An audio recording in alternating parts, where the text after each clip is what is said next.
Hello and welcome. Kevin here with another episode of Can't Make This Up, a history podcast where we talk to historians and journalists, and in today's case, a professor from the medical field to talk about very unique and interesting history. As the world grapples with the coronavirus pandemic, the topic of infectious diseases has taken center stage in our public consciousness. While COVID-19 may be viral in nature, many of the most dangerous diseases are caused by bacteria. Medicine has traditionally treated these infections with antibiotics, but increasingly our antibiotics are becoming less and less effective. My guest today is Dr. Muhammad Zaman, who joins me to discuss his new book, Biography of Resistance, The Epic Battle Between People and Pathogens. Dr. Zaman is a professor of biomedical engineering and international health at Boston University, and his research has led him to become a fellow with the American Institute of Biological and Medical Engineering. He has shared his expertise with newspapers across the globe, with columns appearing in over 30 countries. Today, Dr. Zaman joins me via Zoom from his home in Massachusetts to discuss the evolutionary history of bacteria and the microscopic war that has occurred between them for millions of years, the first human efforts to understand these organisms and influence that battle, and how those efforts have led the world of medicine into an age of highly resistant superbugs. Now on to the show. The You Can't Make This Up History Podcast, bringing you strange but true things from the past. It's not the average history that you learned in school. We're bringing you the heroes and bringing you the fools, and stories that are just too crazy to believe. The stranger than fiction and super unique. Dr. Muhammad Zaman, welcome to the program. Thank you so much, Kevin. Thank you for coming on. We are recording in the middle of the coronavirus pandemic, and disease is on everybody's mind. So this is certainly a timely discussion for us to be having. If you could start, just tell us a little bit about yourself and your career in this field. Yes, so my name is Muhammad Zaman. I am a professor of biomedical engineering and global public health at Boston University. I grew up in Pakistan. I came to the US about 25 years ago. My research focuses on some questions in fundamental science in cancer research, but increasingly on what we would call global public health. That is challenges in accessing healthcare in parts of the world that are less affluent than the place that you and I live in. We are very interested in thinking about these questions in a holistic way, which means that we certainly use technology as a driver, but we're also interested in issues, social and political and socioeconomic issues that sort of affect health and can certainly improve better health care for everybody. Lately, we have had a lot of interest in improving access to healthcare among refugee populations all over the world. My training is in fundamental sciences. My PhD is in chemistry from the University of Chicago. And then I did a postdoctoral work at MIT. I briefly taught at University of Texas and have been at Boston University for about 10 years. In terms of our research interests, Kevin, they are certainly, I would say, interdisciplinary. We are very interested in fundamental questions, but certainly how diseases spread and how challenges accumulate in populations when it comes to accessing healthcare. So there's certainly an engineering and a science component, but increasingly a policy and a social science component as well. And that's where the history aspect comes in. What I really enjoy about the line of research that you took was that it is interdisciplinary, and you looked into the past on how this issue that is becoming increasingly on people's minds, where did it come from? Where are its origins? And so I really like that you've fused history and medical science together. Yes, so it's funny that you asked that. I come from a family of historians. My father and my mother both were historians and taught in Pakistan. My brother teaches at Princeton University. My sister is also a historian. So I guess at the back of my mind, or perhaps in my genes, is a deep appreciation of looking at the origin of things and how it evolves before it sort of really becomes an issue. So that's one dimension. The other thing I think increasingly we have to realize that medical problems that we face, including the coronavirus problem, really has to tell us a lot about a series of actions or missteps or lack of action that really gets us to a place. Sometimes that period could be 3 months, and sometimes that could be 100 years. But it's very important to recognize the context and the historical context in which these challenges emerge. And I think that's critical for our ability to address them in a way that is both comprehensive and equitable. So there's both, I think, a personal journey here, but also one that I think is increasingly lost in the domains of science and health. All right. So you mentioned, very briefly that the where we're at today, these things don't occur in a vacuum, and including what we're going through right now with coronavirus. Um, and if we could just address for the audience, for their benefit, what we're going to talk about today is somewhat of a different issue than coronavirus and the issues we're living with currently. Can you explain the difference between the subject of your book and what we're going through right now? Yeah, so the book that you're talking about, Biography of Resistance, deals with antimicrobial resistance, largely associated with the fact that antibiotics, one of the most potent arsenal of drugs that we have, are becoming increasingly useless and impotent. So bacterial diseases, pneumonia is, as a classic example, typhoid and others that we often hear about are examples of that, are manageable for great many people, but increasingly over the last 50 or so years, we are seeing that more and more people are becoming resistant to these drugs. And so that's the bulk of the story that we talk about. But I want to make one connection here. And actually, it's a connection that was first made by a person we hear and we sort of, I think, recognize these days increasingly. And his name is Dr. Anthony Fauci.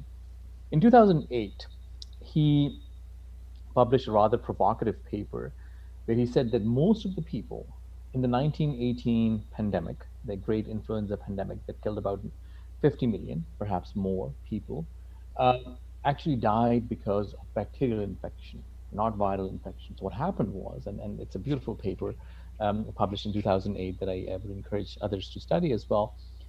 What he says is that it was sort of a dual assault, a viral assault that sort of really weakened the immune system, but the knockout punch came from bacterial pneumonia. Remember, this is the time when we did not have any antibiotics.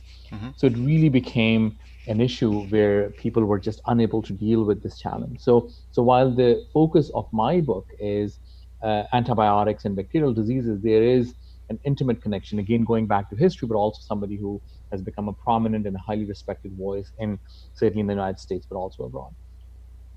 I want to make one more comment here, Kevin, and that is that we are very worried that as this pandemic continues to grow, there are parts of the world where hygiene and sanitation continue to be a problem. There, we might expect to see a spike in bacterial infections right behind or perhaps in parallel with viral infections. And there, sort of this dual assault of viruses and bacteria may be very, very difficult to handle. So while I think our attention is on addressing this viral pandemic as it should be, I think it is important to be cognizant of associated challenges that may be sort of lurking not far behind. Absolutely. So, if you could, in a very basic level, take some of us back to our, high school biology class. What is a bacterium, and what are the mechanics that it has for defense that makes this little microscopic organism so formidable? So bacteria are pretty old inhabitants of our world, about billions of years old, certainly a lot older than the human evolution. And these tiny microscopic creatures are unicellular. They're made up of a single cell. I don't like to call them primitive because they are very sophisticated in many ways. So I think that's a word I would avoid using, but oftentimes you hear that. Hmm. They do not have as organized structures as mammalian cells do, or as more sort of, I would say, higher level organisms do. They often have sort of a cell wall, sort of an outside defense mechanism. But what makes them really formidable is their ability to evolve quickly and adapt to these outside assault of these weapons released by other bacteria or by antibiotics to kill them. Now, you have to remember one thing, that sort of this, the discovery of antibiotics about 90 years old or 91 years old. Uh, the bacteria have been creating antibiotics for billions of years, and there's an arms race that is going on. So one bacteria tries to, remember, they're coexisting in soil and in the environment and in water, and there's sort of this evolutionary battle of sort of really doing, getting one up on each other. So they would sort of come up with these molecules, and they would sort of release them, and the other bacteria, which are under assault, would develop these mechanisms to resist that. In some cases, that is sort of increasing your guard, increasing your ability to sort of create a defense by changing your cell wall, or changing sort of a structure of that, so that things would just bounce off. In some cases, when the antibiotics are able to get in, then there are other mechanisms in place. For example, an alternative chain of command, so things that are used for important processes such as metabolism would go somewhere else, as opposed to what would be the target. In some cases, this arsenal of antibiotics that would come inside a bacteria, the bacteria would add something onto it. Because remember that these antibiotics are very specific. They want to go in and target a specific part of the cell. And if you add a bunch of payload, they are then unable to find that specific spot, that specific nerve center that they want to attack. So there's a whole variety of things, and highly sophisticated, that make these bacteria very formidable. But I think the real reason this is concerning is that while the process of resistance is evolutionary, and has always happened, the interference from humans, and our hubris, and our actions are accelerating and sort of tipping the balance from a natural equilibrium towards pathogenic bacteria having an upper edge, which is where the problem really starts. You employ keeping with that history theme. You employ a really good analogy early on in your book of kind of a medieval castle. How you have that outer wall, and should that be breached, there are defenses in place to protect the inner keep. Absolutely, and what is remarkable about these bacteria is that there are several layers of these defenses. So there is an outer wall that probably is an easiest way to imagine as something that you would have in a medieval castle or a medieval city, where you would sort of just make a taller wall and a thicker wall, or one that would sort of bounce. I mean, where this outside assault would bounce off. But as we have come up with more and more, I would say, sneaky ways of entering the inside of the bacteria, and other bacteria have done the same as well. I think bacteria have also continued to evolve in mechanisms that can dismantle this arsenal, even once it gets inside this castle of sorts. Well, then, human beings enter the picture, which is, what most of the story in your book is about. What can you tell us about the first scientists and their efforts to first discover bacteria and then research how they work? Yeah, so the interesting thing, Kevin, here is that the science of bacteriology actually has two very interesting dimensions. One is this fundamental curiosity with seeing nature, and this takes us back hundreds of years to the time when people like Robert Hooke and Antoine von Leeuwenhoek are really coming up with these beautiful pictures um based on amazing microscopy. Leeuwenhoek, in particular, is a remarkable character, a Dutch cloth merchant who sort of becomes the pioneer in creating these beautiful lenses that give an unprecedented look into these tiny little creatures, which, first of all, nobody believed. certainly not the British at the time. They were thinking that, I mean, how could this be that this guy who has absolutely no training in sciences or natural history for that matter at that time could argue or could sort of say that I'm seeing these things that nobody has ever seen before. It Now, sounds very Leeuwenhoek is, fanciful. it does, and they had to send a team of church elders, literally speaking, to check up on that, on the claims of this crazy guy, and they came back and said, well, yeah, he's right. Um, so that's sort of the amazing discovery of that. He doesn't certainly call them bacteria.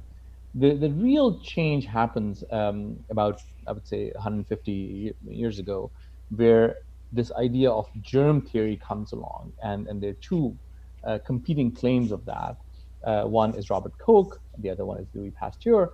And remember, this is a time of Franco-Prussian relations being at their lowest point. There's a lot of nationalism, and they certainly cannot stand each other. Mm-hmm. And they sort of argue that, look, diseases are not because of bad air or these sort of superstitious ideas. They actually have an origin. They have an origin that is so fundamental that if two people were to be exposed to this particular germ, they would get the same disease. And you would be able to extract out this germ from the patients and their infection and culture it and put another third person, and the third person will get the same thing. So they come up with these. Robert Koch comes up with these postulates that really sort of revolutionize our understanding of what exactly is going on, and so that really changes it. And this is towards the second half of the 19th century. Robert Koch certainly had interest in anthrax and TB, and Louis Pasteur is a great scientist, a brilliant mind, but also a showman, and a very successful one. And I think many of my French friends would agree to it grudgingly, that he's remarkable, he's absolutely brilliant, but he's also has this sort of great sense of theater and sort of drama. And these two individuals, who I would argue are just absolutely brilliant, but also have very human flaws. My point in the book is not to say that they are somehow not good people. I certainly haven't met them, but we also have to recognize that they're also human, and their fallacies and failings are important to recognize. Anyway, so these people really sort of push the science forward through their large enterprises of research. So these are the great labs and great institutes that these two individuals are running in parallel and making sort of remarkable discoveries one after the other. And that really sort of changes the way we understand of modern microbiology, and sort of really ushers in a new area towards the beginning of the 20th century, where this is the hottest thing. This is the coolest science that you could be doing, is the science of germs and how people get infected and what to do about it. And this is all before sort of the origin of modern antibiotics. Yeah, Louis Pasteur, after reading that section in your book, you develop more of an appreciation for him, kind of in the same way of when you are, going through elementary and in high school, and you learn about Thomas Edison, and he's this very sanitized figure. But when you dive in a little more deeply, there's a lot more going on there. And the same it seems to be true of Louis Pasteur. Absolutely. So Louis Pasteur is absolutely brilliant. He sort of gets his big claim to fame through sort of comes from the tanning business, but it's sort of the problems in the French wine industry that are really troubling the government at the time. And Pasteur sort of talks about fermentation in ways that are just absolutely original. But as I said earlier, he's also a showman, and at times I think that sense of showmanship really gets the better of him. So there are a couple of instances where, by modern standards, and even by standards of that time, we would consider those to be unethical. So one of them is the case where he sort of makes these big claims about the vaccines that he is sort of developing, and those vaccines are, he's saying, developed by this new method of oxygen, when actually he has not used the method that he's claiming. He has used a well-defined method that is already in existence. He takes claim that the new method is his. He never actually even uses it, and never gives credit to the people who actually came up with it. That's one. this big show about coming up with this rabies vaccine is even more, I think, important to recognize that by that time he actually did not have any new method for developing vaccine. As a matter of fact, he said that he had tested that vaccine that he's talking about, and he said that he had tested on a bunch of dogs. The reality is that he hadn't tested on anyone. It would certainly be an absolute no-go today. Even at that time, that would be considered unethical, of sort of giving something completely untried to a person. And if you look at statistics, Kevin, that boy had a 1 in 10 chance of getting rabies. So there's a big sort of a celebration of the fact that Pasteur cures the kid from rabies. There is no sign that the kid would have gotten rabies. 9 out of 10 chances that he actually wouldn't have gotten rabies. But that's sort of besides the point. But Pasteur really claims success, and does so really absolutely in a brilliant way. I would say failings of personality, absolutely. Does it take anything away from his sort of an absolutely brilliant mind and careful experimentalist? Absolutely not. So the point is to put people on an appropriate human pedestal and not sort of create these hyper sanitized versions of these people, which really takes away from their humanity. So that's the point. I mean, I think Pasteur is as brilliant as they come. He's a real person. But he's a real person, exactly. I hope you are enjoying my interview with Dr. Mohammed Zaman. I wanted to take a little break from our conversation to tell you about a really cool at-home delivery coffee service that can bring coffee right to your door when you might be hesitant to go out or might not even be able to go out. Phil and Sebastian Coffee Roasters employs a team of coffee experts who work in 100% direct trade coffee. Their expertise has been featured in the New York Times, Lonely Planet's Global Coffee Guide, and the CBC News Network.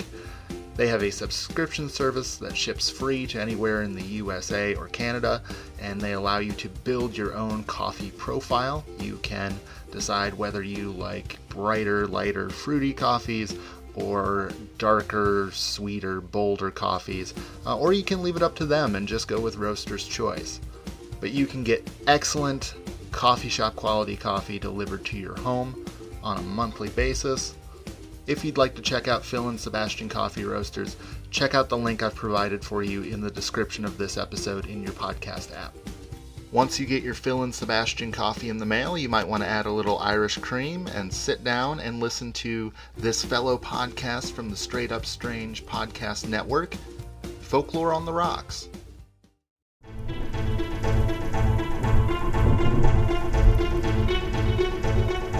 Hi there, I'm Logan. And I'm Lindsay.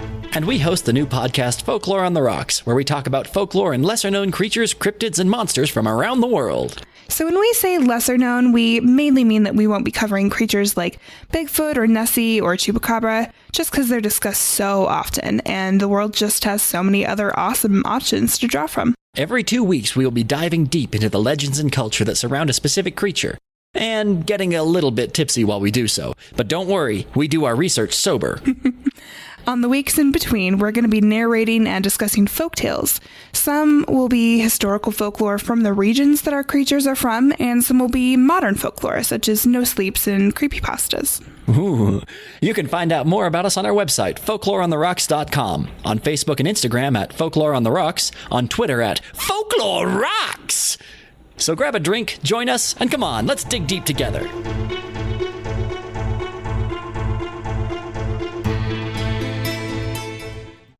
Now let's dive back into our discussion on Biography of Resistance by Dr. Mohammed Zaman. He's a real person. But he's a real person, exactly. So, somewhat similarly, Alexander Fleming, most of us have heard the tale of how he discovers penicillin, but similarly, there's more to the story than that tale. Absolutely.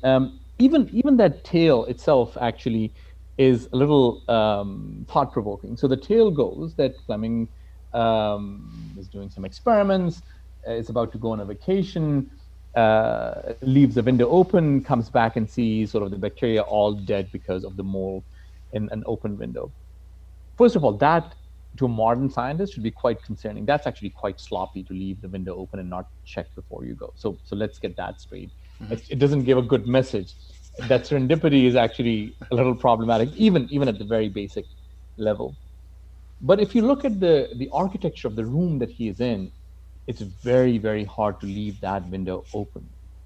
And the reality is that most likely that mold, so the mold is actually real. The mold is probably coming from sort of the open doors in the hospital building that he is looking at. I think there are other inconsistency in his stories as well. So his story about discovery of penicillin is remarkably similar to his discovery of lysozyme, another antibacterial enzyme that didn't make sort of the big news penicillin did. But it's again very, very similar. But this whole sort of issue of this open window and the serendipity is, if you ask sort of rigorous historians, they would have their very, very serious doubts. Just because the place that the window is placed is very, very inconvenient. And Fleming would really have to jump across benches in his lab, a person of very modest height, to open a window into a street that actually was incredibly noisy at that time. So things are not adding up. Why he did that is, I think, the great mystery historians of science continue to argue with. The point I'm making is that the story itself may be a little embellished, but the fact is that he did discover. So I think the emphasis should be on the discovery, and the serendipitous story is, I think, a little may not be accurate, and I think I believe that. But regardless, science develops its first, real kind of usable antibiotic treatment, and this is getting us into the early part of the 20th century. And you write that bacteria don't care about human affairs, but human affairs do have an effect on bacteria. So how do politics and especially warfare affect the history of bacteria? That's a great question, Kevin. And I think a core part of the book actually talks about that, various different wars. One of the sort of the big elements in discovery of war, in discovery of antibiotics, is the Second World War. So there's a team at the Oxford Dunn School, a school of pathology in Oxford, that is working on improving the quality of penicillin for the Great War effort for the United Kingdom. They're doing okay, not a lot of interest from pharmaceuticals, but Howard Florey, who's sort of a main character in the book, through his connections comes to the US and starts working with colleagues in labs here, along with one of his underappreciated colleagues, Norman Heatley, who's just a brilliant scientist. And it's largely through that war effort that the quality of penicillin improves remarkably. And with that, it becomes massively available to great quantities, and really helps the Allied powers really check infection and treat people. At the same time, the overuse is happening at the same time, so that the letters from Colonel Elliot Cutler, who is deployed in the European theater, clearly show that existing drugs, these sulfur drugs, actually don't work anymore. And they are given largely as a placebo because people believe that they work. So you already start to see this factor and this complicated legacy of war, that this war effort is really pushing penicillin on the market and playing a central role in helping the Allied powers succeed and protect their soldiers. At the same time, the overuse is starting to do harm and really undermine the very benefit of these drugs. And this happens throughout. So World War II is one example. The long, drawn-out Vietnam conflict is another. where again these drugs are being used and abused in excessive quantities in the U.S. troops who are sort of based in the Pacific, all the way to the development of antibiotic-resistant organisms in the Second Gulf War. And I think this the story continues. Just last year, there was a story about sort of these superbugs, which are now endemic to the former battlefields of Iraq and Afghanistan. The troops may have moved out of that region, but people are still there and they're facing that. So it's a very complicated legacy. In one way, somebody might argue that the resources that are mobilized during war often would push the scientific enterprise forward. But at the same time, the problems that we end up creating, and this is one example of that, are going to sort of last decades, if not centuries. In the latter half of the 20th century, and then as recently as the Iraq War, we've got this arms race going on between evolving bacteria and microbiologists. Why is that so problematic? Why can't we just simply create a better antibiotic?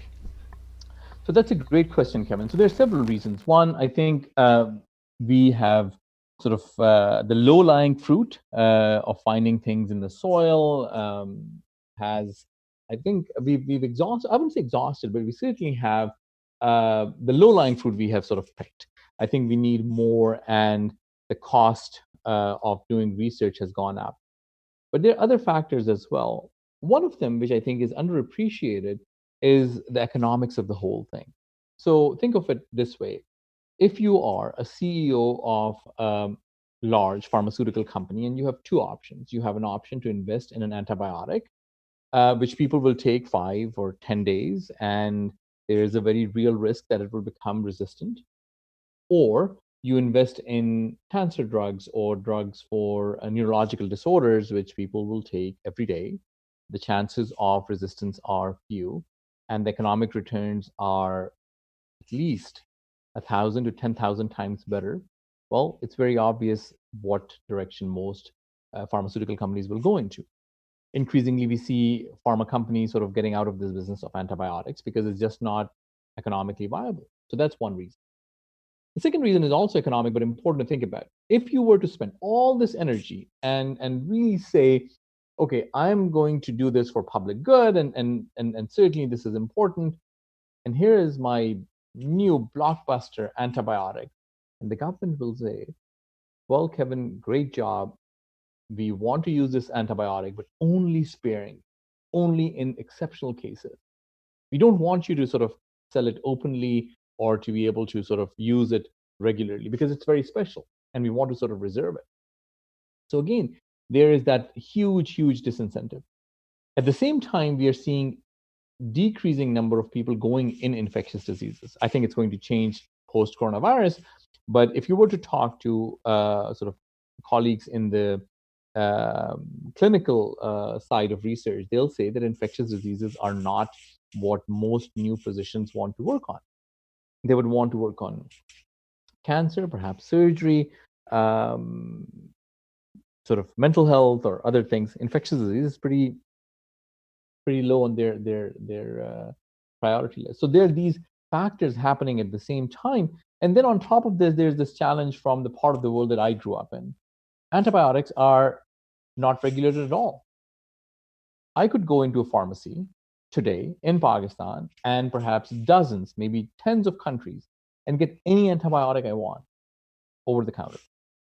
So all of these things are happening simultaneously. There are economic disincentives. The fact is that our best and most brilliant minds are not prioritizing this. Pharmaceutical industries have economic reasons.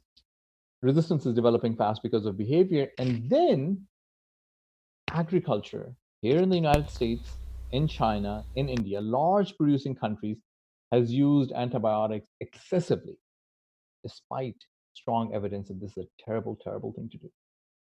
All of these things make this sort of a perfect storm times 100 or whatever to create these superbugs. And research just has not been able to keep up because it's not a problem of research alone. It's a problem of of human behavior. It's a problem of priorities. It's a problem of investment. It's a problem of regulation. And that's what I want to tell through these stories, that these are all interlinked things. And science alone is not going to get us out of this. I think an understanding of human behavior and profits and hubris is far more important in recognizing the challenge that we are in. Now, a lot of this is the bacteria responding to human behavior. What's the timetable on this? Is this something that is you introduce a new antibiotic and you have to worry about a strain becoming resistant 20, 30 years down the road? How quickly are bacteria adapting? That's a great question. And I think that's where science comes in as handy. The answer is it's all of the above. It's as bacteria developing resistance very quickly, much shorter time period, and certainly bacteria will develop resistance in 20, 30 years. The fundamental point here, Kevin, that we have to understand is that resistance is a natural phenomenon. Over long periods of time, bacteria will develop some kind of resistance. We just have to sort of be 10 steps ahead of that process and use our better judgment, because we know from history and history of science that and sort of just evolutionary biology, that bacteria will always develop resistance, and they have been developing resistance well before 1928 and Fleming's big discovery. So the question here is that how do you create a runway so that you're always ahead of that? I think it's very reasonable to assume that even the most potent antibiotic, if it were to come on the market today, will eventually have some level of resistance. So that's why what you end up doing is you end up using it with another bacteria, with another antibiotic, so to create sort of a 1-2 punch of sorts. You try to sort of use it sparingly, so you decrease the possibility. You certainly don't want to use it in animals for their growth and as a sort of to fatten them up, so to speak. You certainly don't want to use them as a spray on oranges and citrus fruits in Florida.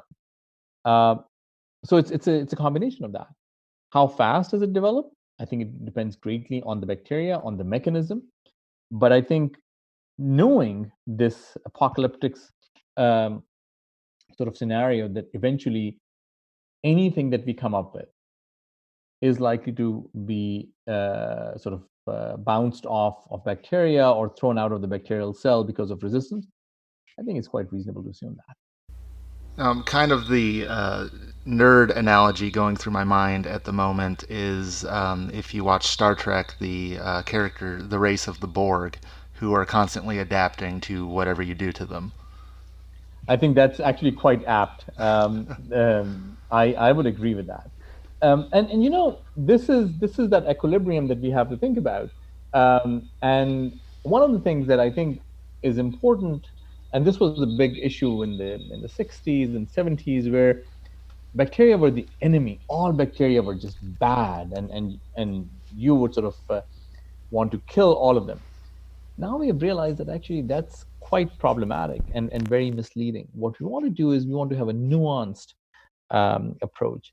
Bacteria living in our guts are actually absolutely essential, not just for digestion, but also for immune response and sort of our growth and sort of fighting off disease.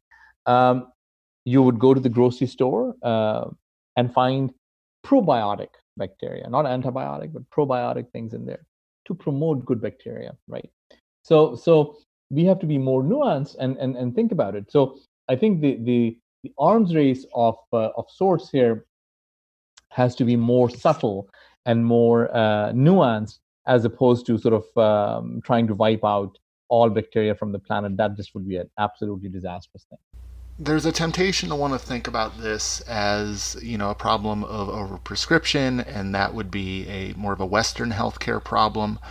But you write that this is actually a global issue. How is that? So I think you have to understand that there are certain things that are common.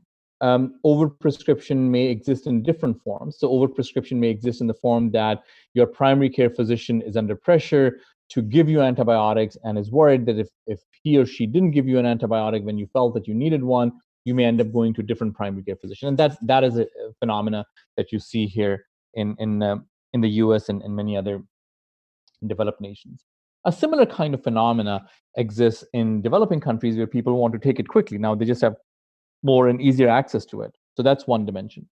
But there are other challenges as well. I think the effect of antibiotics in the food cycle is certainly that's something that we have to think about. Also, we have to be cognizant that antibiotics are going to be present in the environment. So even when people take it, a part of it is excreted from the system. And if you have poor hygiene and poor sanitation, those antibiotics, either in complete form or in a partially broken down form, would end up in water streams and sort of would stay in the system for a very long period of time. And every time you have floods or some other natural disaster, they would sort of really become part of the mainstream waterways. So you really have to think about that. There's, however, I think a danger in thinking that this is a problem just over here or just over there. So the book starts with the story of an individual who was in her 70s. This is a few years ago now. Comes back from an international travel with sort of an infection that she developed after getting surgery abroad. Pretty soon, she has an antibiotic-resistant infection. She's based in Washoe County in Nevada. And the doctors use every single antibiotic that is available, every single class of antibiotics that is available in the United States, a total of 24. And they couldn't save her. And we have to recognize that even if the problem may be in our minds way out over there, the fact is that we live in an increasingly global world. And I think the coronavirus pandemic proves that even more so. So we have to think about that. So everybody has to be in agreement with a strategy. You cannot have some countries have sort of very clear, well-defined policies and other countries just being absolutely lax about it. And in terms of getting grades, US is not doing very, very well when it comes to agriculture. Certainly better than other places when it comes to hospital infections and management of that. But I think there's a lot more we can do. But the fact is that our people travel abroad. They engage with other communities, tourism and work and business and education and all of those kinds of things. And that really sort of creates a necessity to understand this as a problem that is a truly universally global problem and one in which all of us are affected simultaneously. So the last thing I wanted to ask you today, Dr. Zaman, is, where does this global problem leave us today? You mentioned that this type of thing is not necessarily the hottest topic in medical research today. How seriously is the medical community taking this? How serious is the public taking this? That's a great question, Kevin. I think the medical community is increasingly taking it seriously. I think people are worried because I think medical community wants their patients to survive and thrive. They want to see their patients do well. They are vested in the health and well-being of their patients. Public, I would say less so.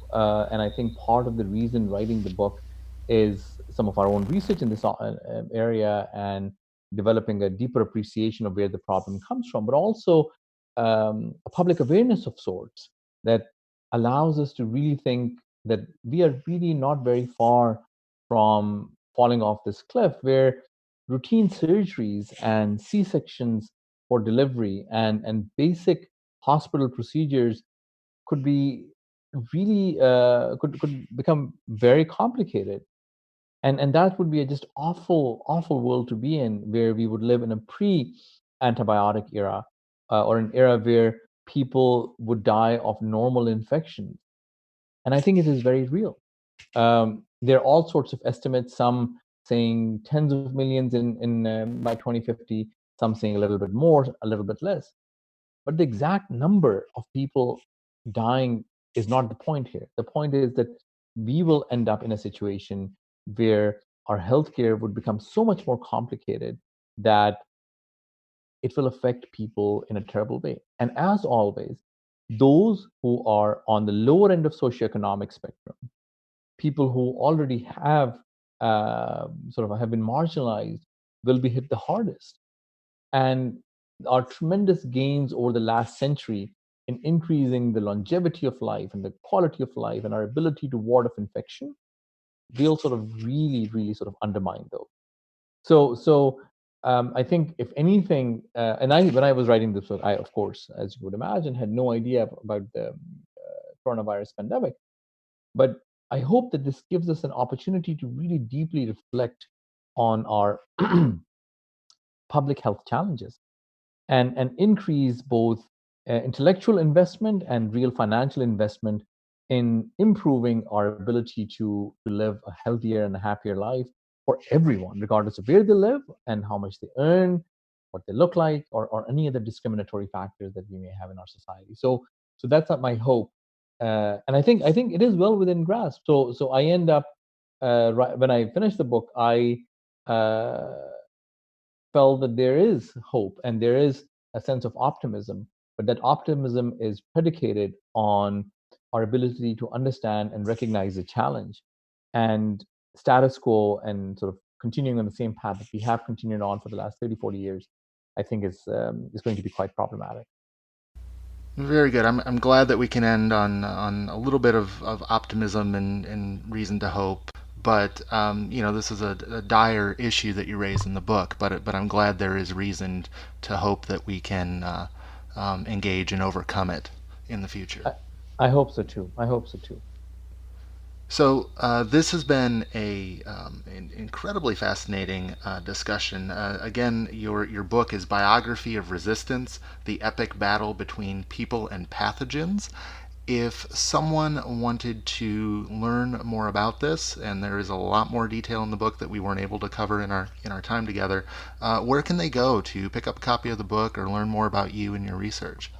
Great. So certainly my university website, if you just go to bu.edu, that is bostonuniversity.edu/Zaman, that is ZAMAN, that's my last name, has information about it's more technical and more sort of academic research. But the book is available in all of your sort of typical book buying resources, as well as public libraries. It's also available in the electronic format on Kindle and other reading devices. A number of public libraries would have it as well. And I hope, and I really hope this, Kevin, that people will engage with me and write to me and talk to me about this, not as readers of the book, but thinking about this issue. I hope that the book is a conversation starter, not just another story, as we sort of battle this increasingly complicated and complex challenge in public health. All right. Well, Dr. Zaman, thank you so much for taking the time to speak to us today. Thank you so much, Kevin. It was wonderful talking to you. Thank you very much for listening to this episode of Can't Make This Up History Podcast. I hope you enjoyed my conversation with Dr. Zaman about his book, Biography of Resistance. As I usually do, I am going to recommend, if you like this book, you pick up a copy, and I have provided a link for you. It's in the description of the episode in your podcast app. This is a good opportunity to mention what that link is, I think. I recently have started linking to a website called IndieBound, IndieBound Books, and that is a connection where you can find where a given book is in your area. So you go to the book page and then you type in your zip code and it shows you where your local independent bookseller is. I feel that's important to clarify because right now with so many businesses shut down, it is definitely important that you support your local independent bookseller. They need your business more than ever. So if this topic did interest you and you want to learn more, check out getting a copy of Biography of Resistance from IndieBound. And of course, the usual stuff. What did you think of this episode? If you would be so kind, subscribe to the show on iTunes or wherever you get your podcasts from. Please leave a review. Those things are incredibly helpful. And then if you want to connect with me on social media, I am on Twitter and Instagram, both at CMTU History. I would love to hear from you. And then, of course, if you want to check out the show notes to any of our episodes, those are available at www.cmtuhistory.com. All right, that's it from me. I look forward to talking to you all again very soon. This podcast is a part of Straight Up Strange Productions. Discover more shows like this one at straightupstrange.com.